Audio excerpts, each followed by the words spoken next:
Law 19. Turn hoe-ins into dividends. I'm going from the ghetto streets to the executive suites, from the ghetto blocks to Wall Street stocks, from the sewer to an entrepreneur, from hoe tracks to the office facts. Pimp and kin. The life. When I was younger, my daddy always told me, "Son, don't go broke." It seemed like real simple advice, like common fucking sense. But like most knuckleheads on the streets, I didn't listen. I thought, I got this. I would go on the streets, put down a hustle or two, and spend my money as soon as I got it. Because I didn't save my money, I found myself deeper and deeper in the game, which led to stealing and eventually landed me in the joint. I met some of the smartest men while I was in jail, but there was one thing these motherfuckers had in common.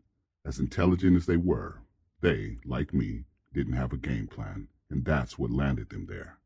One of the OGs in the joint was trying to get his shit together. He would always have a book in his hand. One day, I walked up to him and said, "Nigga, you think you so smart, don't you?" He looked at me like he wanted to do something, but he recognized that he had been in the joint long enough. He knew nothing good could come of talking slick to a young hothead like me. He smiled and said, "Young man, I heard about you. I know you tried your hand at pimping. For that reason, I'll tell you a little story about my life before I came to jail. About 15 years ago, I was 10 deep. 10 hoes, 100 toes, in case you didn't know.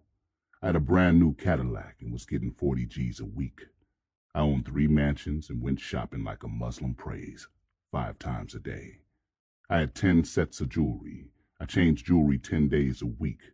I had my own mink farm because they couldn't kill all the little son of a bitches fast enough to supply me and all my hoes for winter. My pimp friends used to beg me not to compete for Pimp of the Year at the Players' Ball so that they'd have a chance to win. My cash stash was in the millions. Then it all changed. One day, one of my biggest hoes got out of pocket. I hit the bitch in the head and the hoe fell dead. I had the other hoes hide the body while I got out of town. Tried to pimp long distance, but every one of those hoes left me. I used every dime trying to hide from the law. For 5 years I ran without a plan, spending them hoe-ins. Not once had I ever thought about investing that hoe money. If I had done that, maybe I wouldn't be in the joint today. Then he handed me a book. It was Think and Grow Rich by Napoleon Hill. "Take this book," he said.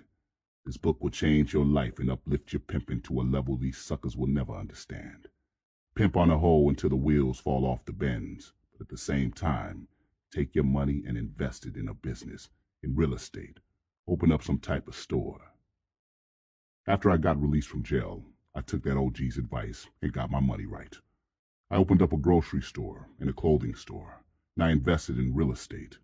I started a film company and a management company. Now I'm an OG, but I don't have to go through the shit that OG went through. The ism. Most players in the hustle live for right now instead of letting their next move be their best move. All of my brothers on the block with rocks in their socks get caught. They sell that dope for 3 years and then do 30 in the joint. The smart move would be to make that money, take that money, and then flip that shit. Pimps don't have pensions or Social Security. There's no pimp retirement fund. A pimp must turn hoe-ins into dividends. You can either pimp or die or invest and multiply.